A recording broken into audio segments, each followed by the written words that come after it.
Hey folks, Amanda here. Just a quick heads up that from time to time, the Survivor's Guide to Thriving podcast does include some adult language. So if you've got kids with you, you may just want to hold on to this episode to listen to a little later. Enjoy!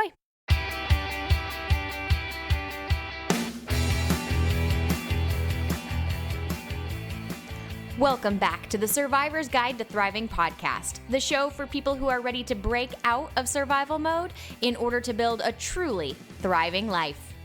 I'm Amanda Solman, and along with Mark Jewell and the rest of my team here at Mark Jewell Speaking and Training, we break down common roadblocks that keep people stuck surviving and share ideas to help you thrive each and every day. So, unless my personal experience, feedback from hundreds of our coaching clients, and pages upon pages of personal development books are completely wrong, many of us spend far more time and energy taking care of others than we do taking care of ourselves. Kids, spouses, employees, bosses, family, the community, it all seems to come first. But that ordering of priorities has consequences. And if you pause long enough to pay attention, you can see them everywhere. In our strained physical health, in our mental well-being, in our sense of spiritual and human connection, or lack thereof. But unlike a phone battery that's drained or a gas tank that's near empty, we're hesitant to recharge or refill. Instead, we keep pushing until we inevitably crash. If we want to live a thriving life, though, and lead to the best of our abilities, we've got to take a different approach. And here to help me talk about what that could look like is the newest member of our MJST team, our Chief Learning Officer, MarkSteven Reardon. MarkSteven, welcome back to the podcast. Thank you. And we are also joined by the man in charge, Mark Jewell. Mark, welcome back to the show. Hey, thanks. I'm really jacked to jump into this particular content because it's important, very important. Awesome. Mm-hmm. And something that I think everybody listening and all of our clients who have been through training or coaching has been through at some point or another. So I think this one's going to be really relevant to anybody and everybody. So to get started, I want to dig into why it is that we feel this almost what I kind of think of as like a primal urge to take care of others, which by extension tends to put ourselves last. Now, I don't know if that's true or not, but that's what it can feel like, right? And so I'm curious where this feeling comes from. MarkSteven, I was hoping maybe you could kick us off. You bet. I think first it's a primal nature is to care for number one. That's we're designed to do that. Our brain is designed for surviving, meaning not in the way we always talk about it, but surviving is just how do we keep ourselves alive? But as human beings, we want to do more than just keep ourselves alive. We actually want to thrive. But it's the very core nature of us as humans. We're looking out for number one. It's my survival, my food, my territory, my mate, my stuff. And we see that right in newborns and infants and toddlers. We create experiences and we encourage their social behavior because we know that they'll need to have strong character so that they can thrive personally and professionally. So that's first. Our very basic primal need is to take care of number one. Second, though, and it seems contradictory, but it's not. Second, we're genetically wired as social beings. Community and service and quid pro quo. Our brain knows the importance of social interactions, of taking care of one another, of the importance of being connected and intertwined with others is just woven into the very genetic makeup of who we are as human beings. And we can do life by ourselves. Now that'll work for a while.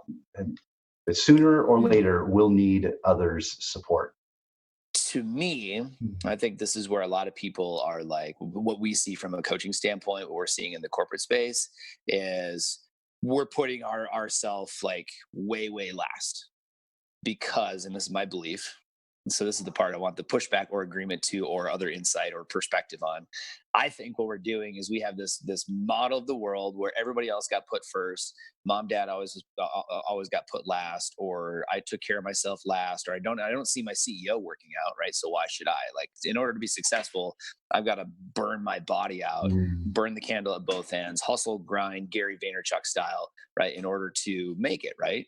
And so that's where I start to see the social programming. So point number 2 that you made become really important, but it becomes that actually trumps self-care, self-survival, right? In a lot of ways, because it's not about what my body is telling me is good for me. It's about what my fear of not being a part of the tribe, not being a part of the community, not being perceived as successful or worthy or whatever is actually maybe more powerful. And that's where I'll sacrifice it until my kidneys quit. Yeah. Yeah, exactly. And what's the best way to describe this?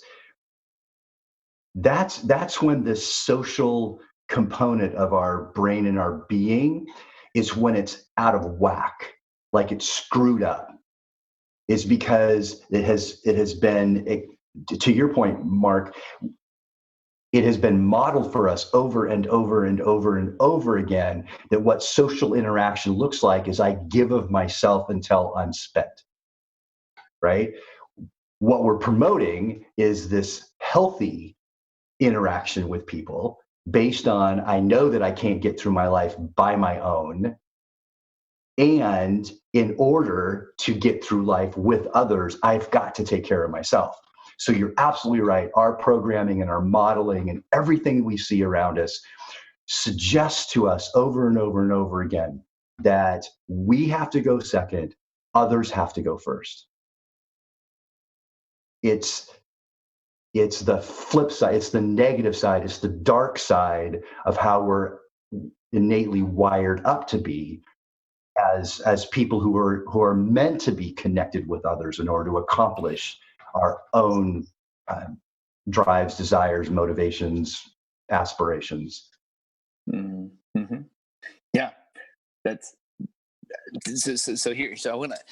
This was just popping through as you're even describing that, right? So like we were in agreement, right? This social pressure, right? Or what we put it on ourselves, we perceive it as social pressure to belong, is so powerful that we'll just start copying, like we're copying, pasting other people's belief systems into our program. We start running that to the point where there's just not a lot of them. We look across corporate America, the vast majority of the people that I run into, they don't take time, they don't invest in themselves. They're not infused with capacity, whatever that, we can get into that word later.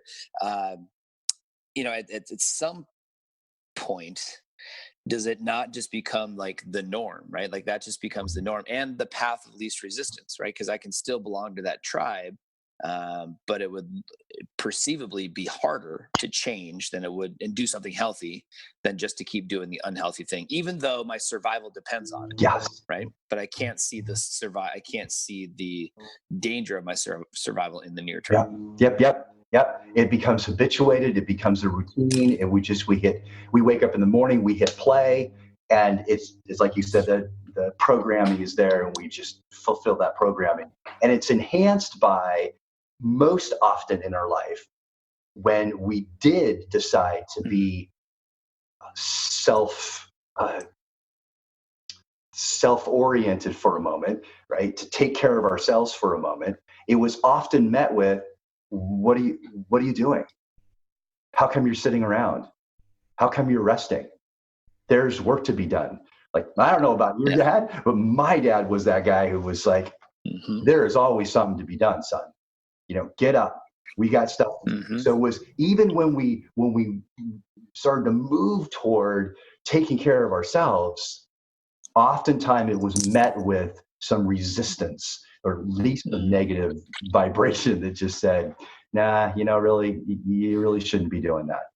There's always something else to do for others.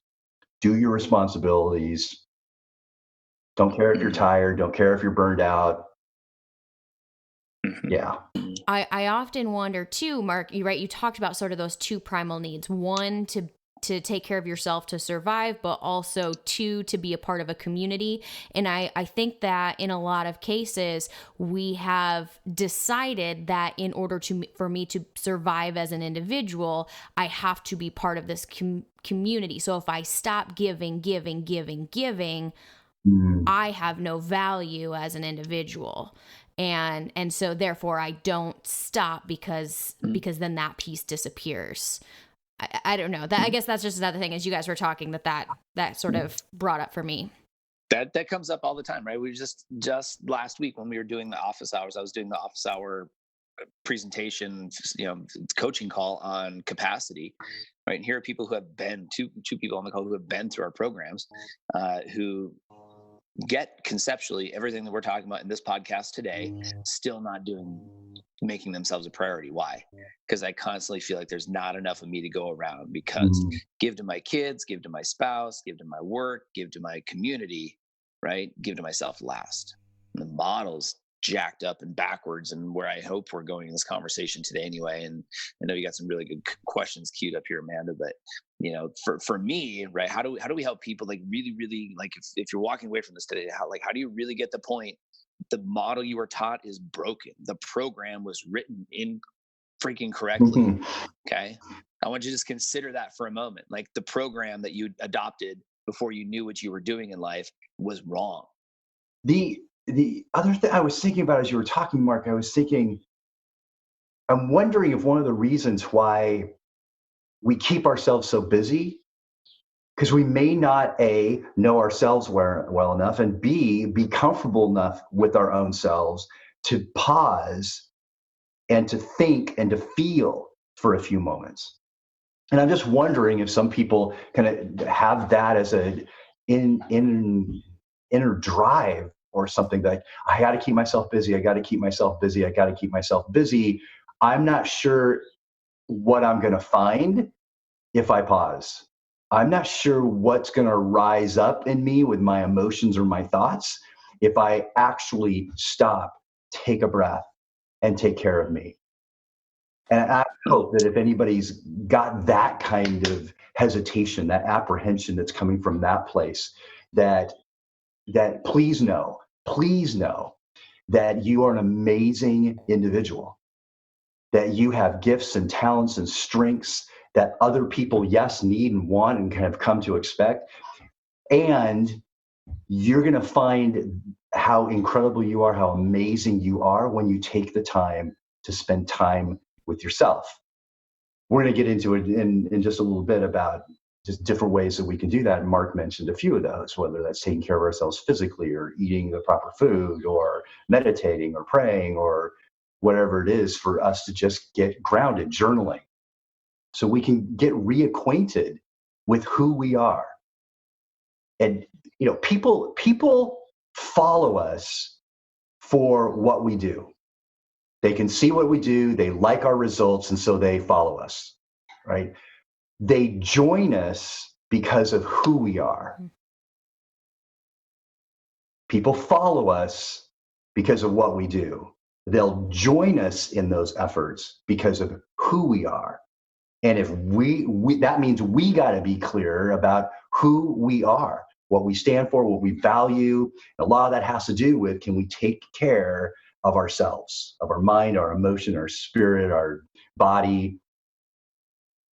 Yeah, absolutely.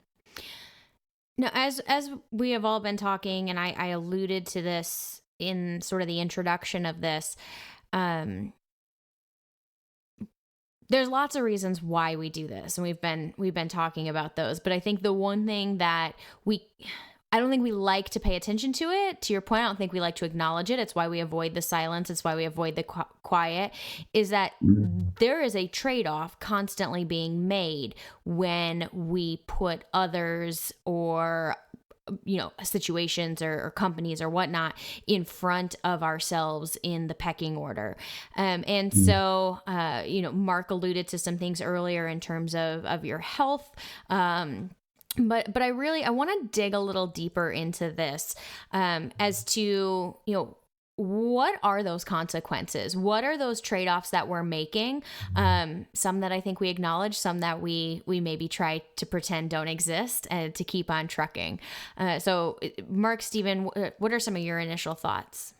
Ultimately, what happens as a consequence, one of the things that happens is resentment. And I've noticed this in my life. I noticed with team members. I've noticed it within my own family that if we just keep pushing, we keep pushing, we keep giving, keep giving, and then the little voice inside of our head gets a little bit louder and says, for crying out loud, you're giving and giving and giving. And what are you getting back from it? Or how are you take care of yourself? And so oftentimes we'll just resent others, first of all, for taking advantage of us. That we'll blame others for not being more thoughtful, about not considering what we need because we're giving and giving. Of course, we're perpetuating that. But at some point, many people just go, I resent you, I resent you, I blame you, I blame you, I blame you. Easier to do that maybe than to take some ownership. And then the other thing that happens is that we realize that we're taking advantage of ourselves. And that's where it gets really honest and really vulnerable. And then we resent ourselves for not establishing or holding our own boundaries or setting or reinforcing the expectations that we have. And then we overreact. And oftentimes, I've noticed this in my life and I see it in other people's lives, that we go into a hyper meanness, right? It's like the cult of one. So we've given. First, we might resent everybody else. How come you don't listen to me? How come you're not paying attention to me? How come you're not considering me? I'm giving and giving and giving. How come you're not taking care of me? And then maybe we wake up for a moment and say, wow, really, I start to resent myself that I'm not taking care of me. And then oftentimes people go the opposite direction. The other consequences is we go into this me-ness, this cult of one, where we only do things that matter to us. Kind of like, damn everyone else. It's all about me now. I'm going to carve out the weekend. I'm going to carve out the week. And I just have to take care of me. Now, there are times when that's necessary. But what I'm saying here is a consequence of just pushing and pushing and giving and serving moment after moment. Resentment, and then possibly this overreaction of this cult of one. So we actually start pushing away the very people that are helping us to have a life that's worth living. Yes. So I love what you just said here, Mark, about resentment, this culture of me thing, like overreacting and going into that zone, because that's I mean, how many people are out there probably even listening to this podcast right now are just like, living for their next vacation, right? Or just living for the weekend. And then we're all about like Fridays are for closers, plan your week, execute your week, close Friday strong so you can enjoy the weekend, right? But that's not meanness. That's like, do your shit so you can enjoy Saturday and Sunday. Right? Absolutely. So, Absolutely. that's a big piece of it. I love the this concept. I want people to get like really in tune with this idea. This is what we start to do. When I go all in for you, go all in for and try to do all the things, eventually I come to resent you, because if I don't feel an adequate exchange of energy, right? I think we see that a lot, and a lot of us are going all in all the time, and that's just, it's almost like too much, or it's overdoing. So this term has come up a lot during the course of this conversation, and that term is infusion, which I think for a lot of people listening, and even those who have worked with us, this is a new term, because MarkSteven, this is a concept you have brought to us, and so I would really love for you to really pull this apart. What is infusion, number one, and how does it relate to this conversation about taking care of yourself versus taking care of others? I love the word infusion. It has nuances to it. Oftentimes we think about wine, right? And we can infuse things into wine or fuse things into beer. It's almost like a chemical reaction. It is to bring something new and or different into a substance. So we've heard often that there's no I in team, and perhaps for today's conversation, we'll suggest that there is the letter I in leadership. And that letter I can represent lots of qualities of the leader.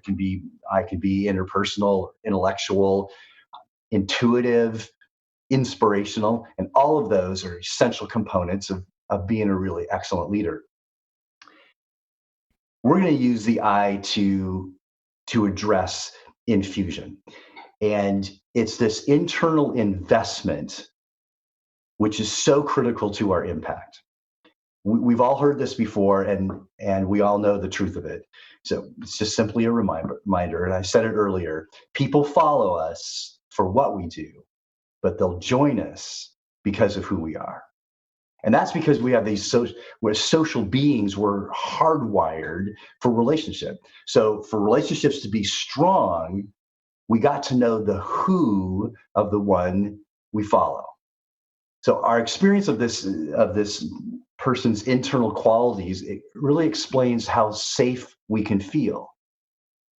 So I might be doing great work at work, and I might be getting lots of words of affirmation. My boss might say, hey, great job, keep it up.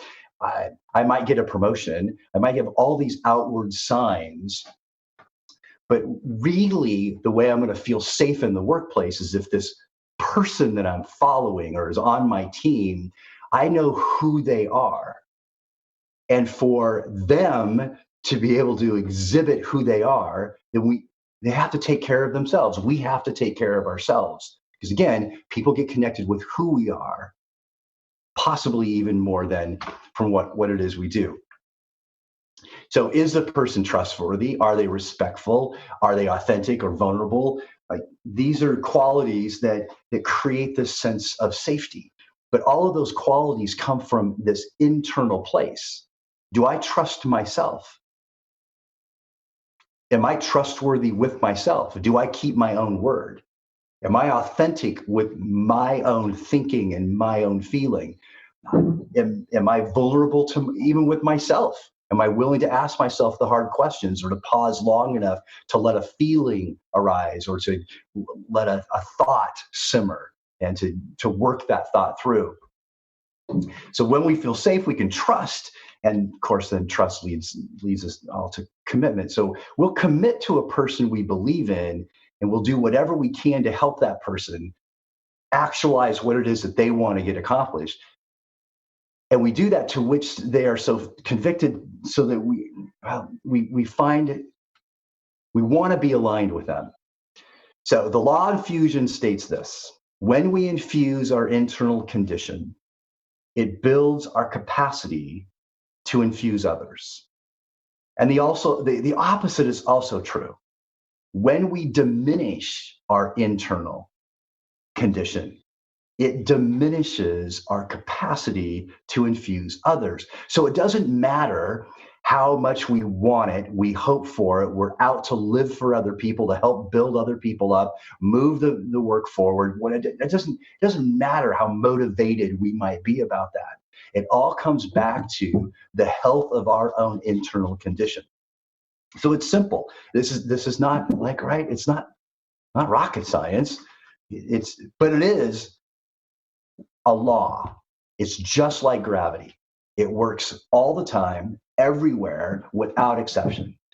It's not influenced by our mood. It's not influenced by our good intentions, or just simply our sheer will. We can count on it to do what it's supposed to do every time. When we infuse ourselves, we have the capacity to infuse others. When we diminish our own internal condition, we will diminish our ability to create capacity in others. And I would probably push it even one step further to say we might then even diminish other people's ability to accomplish what it is that they need to do. So infusion is simply the introduction of an element or something new, quality into something. It literally means replenishing of something that has been depleted. So just a couple of more thoughts here, Amanda, on this, perhaps. in infusion, this is the other part I love about the word infusion, is it denotes the process of steeping, like tea bags, right? You leave it in the water long enough and you get the richness of the tea leaves. So it's this idea of steeping, or to surround ourselves or to fill ourselves. So infusion is an intentional, conscious act to replenish our reserves. It's to steep ourselves in those things that renew and revitalize.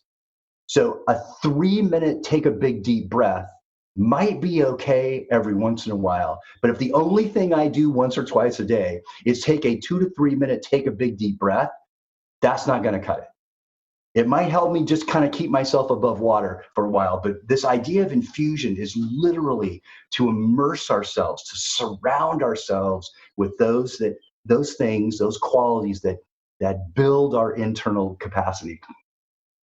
So those are the ways we get renewed. Those are the ways we get revitalized. And when we take time to infuse ourselves, we have the fuel to infuse others. And exceptional leaders, literally leaders who know to thrive for themselves, but to help other people thrive as well, they embrace this law of infusion. It's just a little mic drop right there, Mark. You can just walk away from this right now. just sort of nailed that. I do want to go back through like some of these talking points though, and just kind of highlight this and just make the meaning, tie the connection back to those that are listening. Absolutely. And I'm going to begin with the end of what you just said right here, right? Which is exceptional leaders embrace the law of infusion. Right. So the general idea is the law of infusion is an actual freaking law. Right. So what is it? If it's a law, that means it's true. It's true every time until somebody changes the law. In this case, that's a higher being. It's not a constitutional thing. It's not a legal thing. Right. This is a law that we're all bound by, in like, when you do this, you get this, right? Or something better. Right. That's literally what has to happen. So exceptional leaders embrace the law of infusion. This is an important thing for people to get. And they're like, what exceptional leaders, right? Some exceptional leaders, like, did Steve Jobs only get this? Did Bill Gates only get this? No, like, does only Brene Brown get this with her exceptional work on leadership? Does, is it only certain ones, certain exceptional leaders? No, it's a flipping law, right? So it's all of them that choose to deploy this, right, are getting something, right? And I know at some point somebody's going to come back and say, okay, well, what about this leader? They didn't take care of themselves. They were fat, overweight. They were an arrogant asshole, whatever. Okay, what more could they have had? Just because they reached a certain level of success, right? Just because they got to a certain point, a certain level of recognition, what did they possibly miss out on? Right? I don't know. Like, what more could they have built? How much more influence how much longer would their legacy have mattered on in the lifetime of the planet after they were gone? Right? With that, right? So Apple being an example, I'm taking anything away from Steve Jobs, personal hero of mine, right? But also a dramatic a-hole when it came to being a leader in the workplace, right? That's well documented. He was an asshole. And so he's been gone, I don't know what, maybe 10, not 10 years yet, right? 6 to 8 years. Okay. Apple's a little shaky these days, right? They're still one of the second most valuable company on the planet. Nothing to shake a stick at. Like, you could get started that way, but you know what? The iPhone's losing steam right now. Okay, they're a phone company, started out as a computer company. They're losing their identity a little bit now. They're rebranding, trying to come compete with Netflix. Okay, it's one of the first times that they're trying to go compete with everybody else instead of setting the trend. So there's some other things. I'm hypothesizing some stuff around this, but which exceptional leaders get to embrace the law of infusion? It's all of them, and that means, like, even if you're somebody who's listening to this who's not who's a leader without a title, right? Like, if you want people to start asking, like, if you want to get promoted faster, if you want to get that raise faster, you want to have that, whatever that significance factor is for you, faster at work, right? This is something to pay attention to. So I'm trying to, not that we needed to build any more of a case after what you said, but I want to make this real to some certain points. Like, I get to grow as a leader faster when I create focused time for me to grow physically, spiritually, and mentally, and even relationally. for that matter, right? Everything that's included in our Thrive with 5 model. Here's my one last thought, and then I'll just toss it back. I'll just say this. I think as a leader, and it's just if as a leader in an organization, especially if you're the CEO, if you are a vice president, you've got positional authority with people on your team. Let's just say that, whatever your title, you got positional authority with people on your team. My statement is, my belief, my declaration is that you have a moral obligation to take time, to make time, to create time, if you have to infuse yourself with healthy lifestyle activities, eating healthy, exercising, leading, letting people see that, creating time and space for that at work, leading by example, showing people the way, right? You muscling through the afternoon because that's what dad did and grandpa before him and great grandpa before him. That's because that's what they all did, is a sorry excuse in the world that we live in today. We don't live in the same world. We have the ability to create time and block out chunks. And I know you can do this because your outlook works the same as mine does, right? One of my coaches told me once, show me your calendar and I'll show you your priorities. Right? I was bragging about all the time I spend with my kids and all the stuff that I do, as a significant other, and all the stuff that I, do for myself. My coach said, show me your calendar. So I brought up my calendar and shared my screen on the Zoom.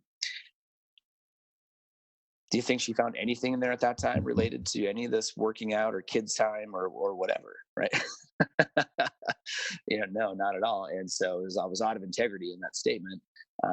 And so I think we have a moral obligation as leaders to show people what it looks like to be the product of. Absolutely agree. Absolutely. It's moral and ethical. If you're going to call yourself a leader in that capacity, where you are out in front or with others and you have that positional authority, it's just no question. It comes with the territory, right? And we all lead, right? As a parent, I lead. As a significant other, I lead. And I even lead myself. So we can boil this whole thing down to, where are you with you? Where am I with me, with what I said I might do or could accomplish for myself? And then I haven't invested in my own health in order to make that happen. And for every moment that goes by, right, all the time keeps ticking.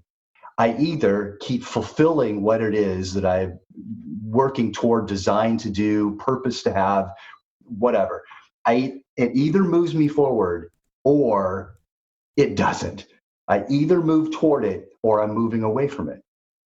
And for every step I take away from it, every step we take away from those things, we build that resentment, we build that self-doubt, we build that lack of confidence, which is a very antithesis to what it is that we're wanting to accomplish in the first place. This is a law, just like gravity. Can't be avoided, right? We invest in ourselves, we have the capacity to invest in others. And as we invest in ourselves, we even come to see ourselves even differently, right? With like, wow, I didn't know I had that thought. Oh, I didn't know I had that kind of feeling. Oh, I didn't know I had that kind of aspiration for myself. We discover even within our own selves this next level of potential, which then drives us forward. So every moment that happens within us, then as we go to our social network, right, our people that we work with, we look around, we start seeing that in other people, which helps to bring them up, which also raises our influence and our impact as well. Yeah. As you're saying that, I just want to exclamation point emphasize this thing, which is, so sometimes because if we say something's a law, right, then it seems like, well, maybe I want to break the law, right, because I don't like rules. Right. Okay. So in case we have some rule breakers in the room, we're like, yeah, I don't care if it's a law, I've got shit to do, right?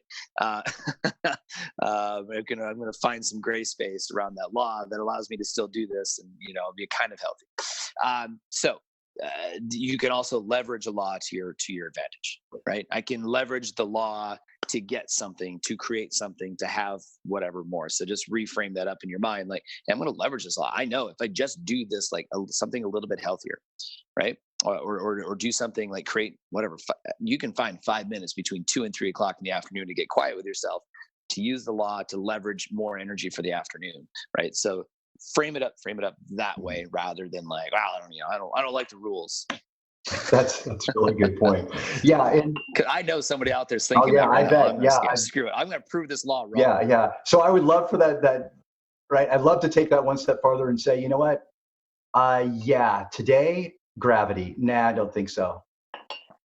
I think I'm going to skate around it. I think I'm going to like put it off. I'm only sitting back here kind of chuckling to myself because Mark brings that up as somebody who does not like rules. And so he knows all of those people who are making that argument because he's one of them.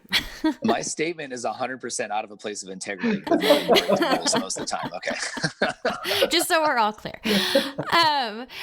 Okay, so Mark, Jewell, you were sharing, some examples of leaders and how that might show up in some organizations, but I kind of want to put some really practical experience to this law. Let's take it out of theory. Let's bring it into real life. So I'm curious.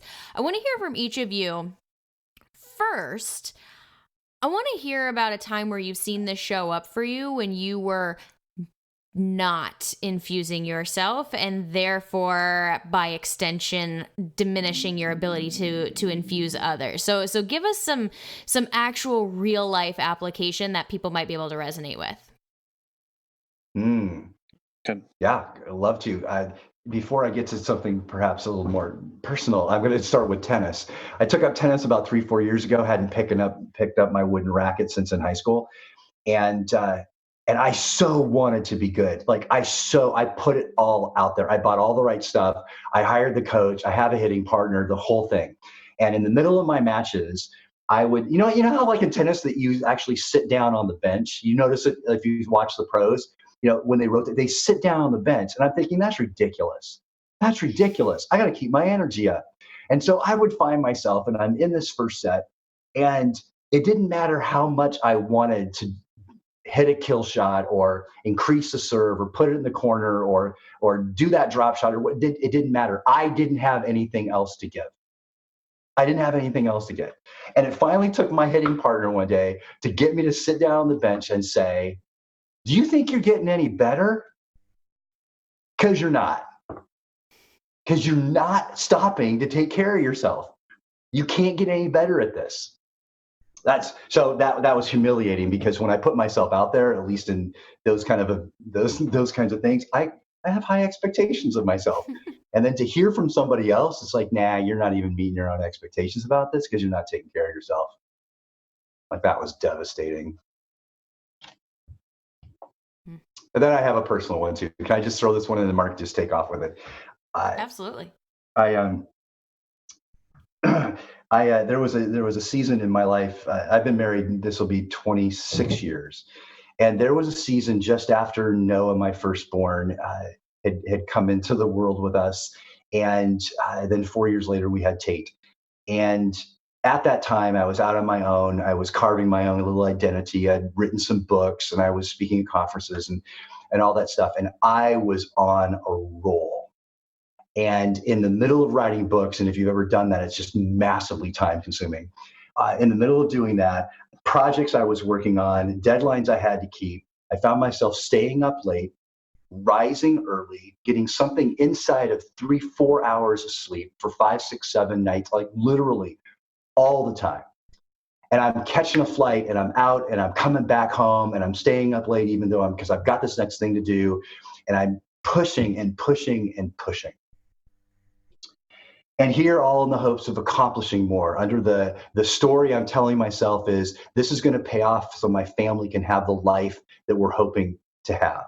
That we'll have the time to take vacation. We'll have the time to sit down together. But for right now, and yes, by the way, there are seasons where you have to invest, but it's got a beginning and an end. But I wasn't in that. I thought I was, but I wasn't in that. I came home from a trip one day. And I arrived at night. Usually, it was earlier than I usually arrive when I get home from a trip. And I'm greeted by my family at the door, which is a little bit unusual. Usually I walk in the door and say, hi, I'm home. And my two boys would come running and they would jump up on me and give me a hug. And that would be great. And then my wife and I would hug and kiss and say, hi, how are you? This time they're actually waiting at the door. And my wife, Lynn's got this look on her face. And I said, oh my goodness. So I hugged the boys and we sent them off. And Lynn straight up looked at me and she said, you knock this off or we're leaving.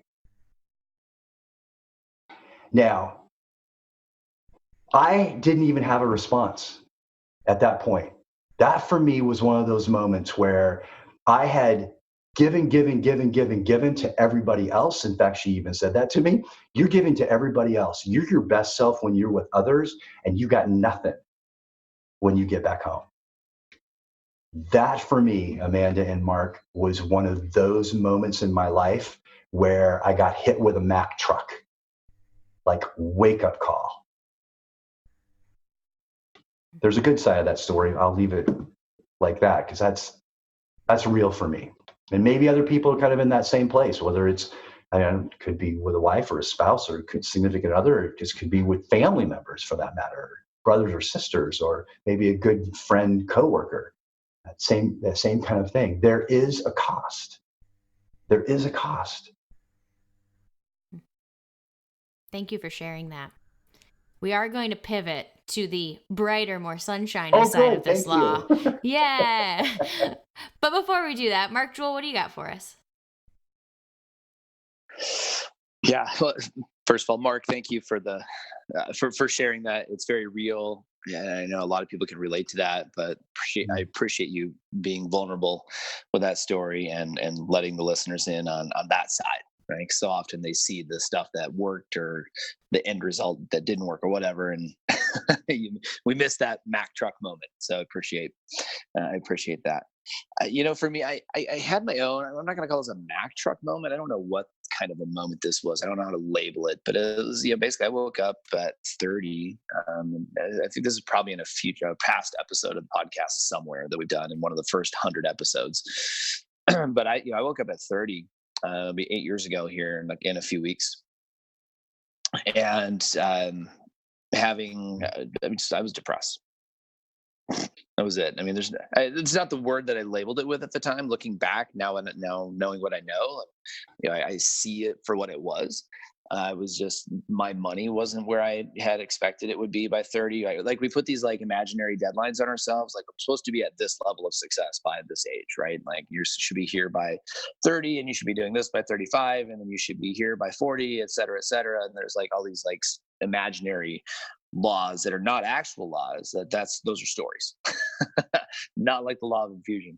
My money wasn't there. My relationship was not there, not where I thought it should be after 6 years of marriage at that point. I was unhealthy. I didn't feel good. I didn't feel successful. I didn't feel significant in the work, which was by contrast, right? I left the university as the College of Agriculture student body president. And, when I was 23, when I graduated, and, I'd been one of the most successful recruiters in my fraternity, and I had entrepreneurial experience, and I had amazing training experiences where I got to fly on the weekend and go to Boise and do a leadership conference with FFA kids on the weekend. And I got to spend 2 years traveling over to Eastern Europe and building a youth leadership organization in Macedonia. And I had all these cool experiences. And I still woke up at 30, after all that, feeling like I hadn't made it, right? I wasn't making, I was struggling. And so, when your model of the world doesn't match up with your expectations for how it was going to turn out, depression is common. Right. And so that was my state. And so that was where I needed to infuse. And I didn't even know what I was doing at the time. I can label it now. I was reacting. I was in survival mode in a way. I was scrapping to put an end to the suffering in a way. And so I reclaimed an hour a day from 5 a.m. to 6 a.m. And I went to my wife at the time and I said, 5 a.m. to 6 a.m. is Mark's time. And then at that time, it was common for me to get up with the kids early in the morning, all night, giving, right? That was the opposite of the law of infusion. And so I took that 5 a.m. to 6 a.m. time frame back for me, and I started watching motivational speakers on YouTube and drinking coffee for an hour a day. And that was my infusion at the time. And that was step one that got the ball rolling. That's allowed me to get to this space where we're creating now, and it's obviously much better. And we don't have to describe all that. If you've listened to some episodes, then you know. Right? Things are pretty good. I feel in my life right now, like my life in this moment, even get this, even on the heels of a divorce, I feel every area, my relationships, my business, my body, my spiritual connection, and my contribution back to the world is every single one of those areas in the Thrive with Five are thriving in this moment. Which, by the way, this is another thing. This is not for this, but that means I get to catch myself doing something right and figure out how we transcend. So I got to watch this, right? So we get to pay attention to that. But that's literally in every single one of these spaces right now. That's where I'm at. And here's where I'm most excited. I know we're going to get to the bright side of this stuff. Here's where I'm most excited. I heard Tony Robbins say this over the weekend. I was actually on a flight just watching the video that I downloaded, an interview by him and Tom Bilyeu with Impact Theory.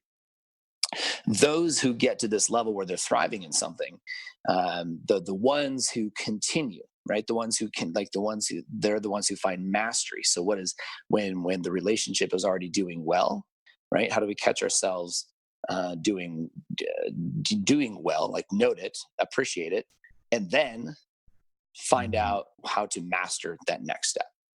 Right? How to, like those that are finding, and in business, right? You get to a certain level in business and then you start to seek out mastery in the space, and like literally like find out who are others that are mastering that, right?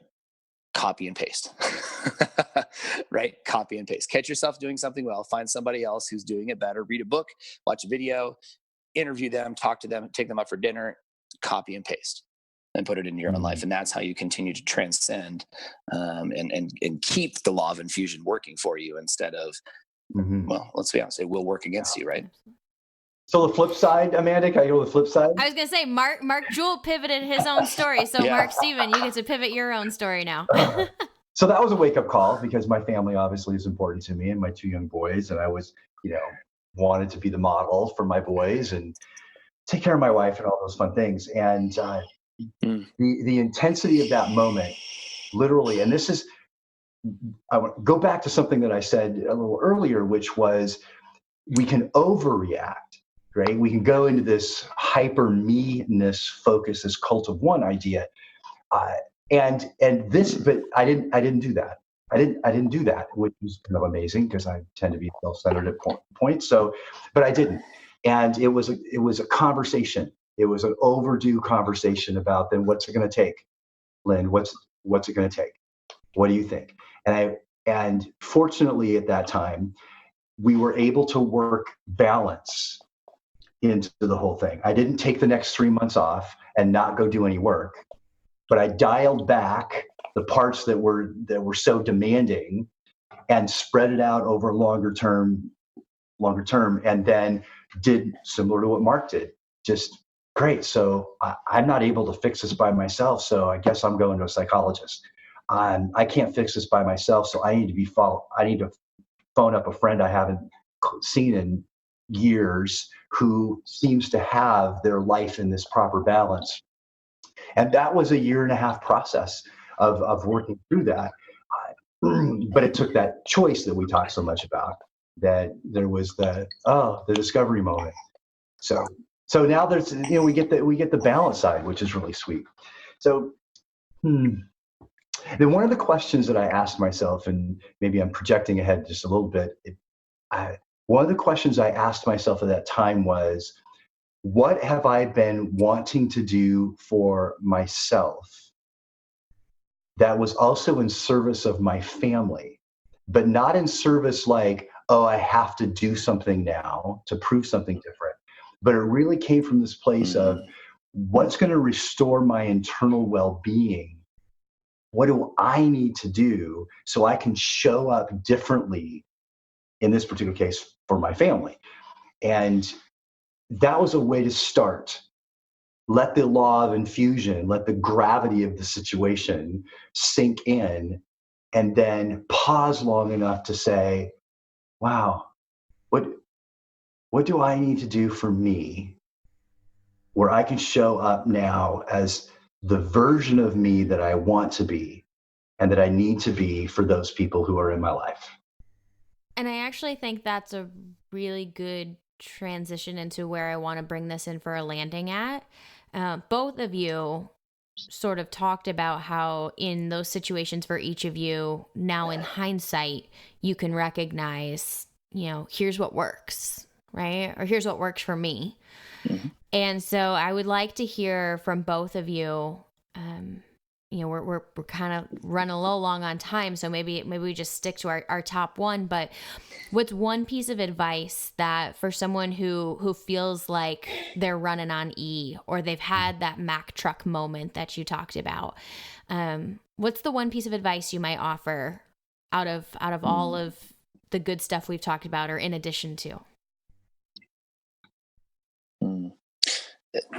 Mark, if you don't mind, I'll run with this one first. And guys, I know we're getting a little bit long on our normal episode length at this point, and this is the stuff that you want to stick around for, like whatever Mark Reardon has to share, or myself, as walking, living examples of people who have been through this time and time again and been able to get the results. Mark has went through that tough time in a relationship and is still in this relationship now after 26 years, right? Went through the moments and did the things and got the help, right?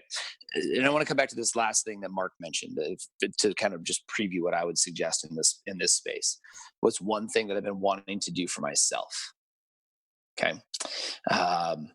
I have Mark's talking points, so I'm stealing the next one. What restores my sense of internal well-being? You can do whatever you want with that one, Mark. Bring it back to it.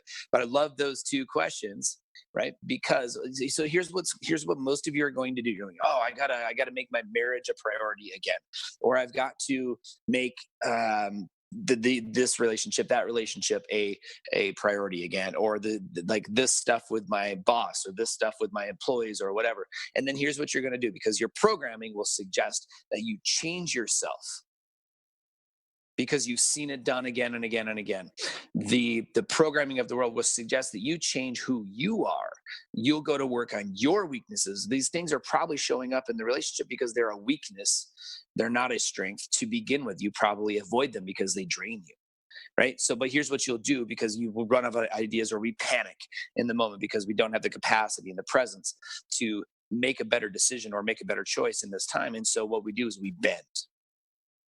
I compromise. Okay. We bend and we compromise, and we bend and we compromise. And we do this. I see this again and again and again. This is when we have to go to work from a coaching perspective. We have to help people deprogram all of the bending, all of the compromising that they've been doing that led them to be 100 pounds overweight. We're not even a fitness company or a flipping nutrition company, but we have to help people through that, because it was the pattern, the human patterning of bending and compromising that led to that bullshit behavior in the beginning, in the first place, right? Or it was the if it's in the relationship. I did this. I mean, I bent until I didn't recognize who I was anymore. I didn't even like myself, right? So this is what we do.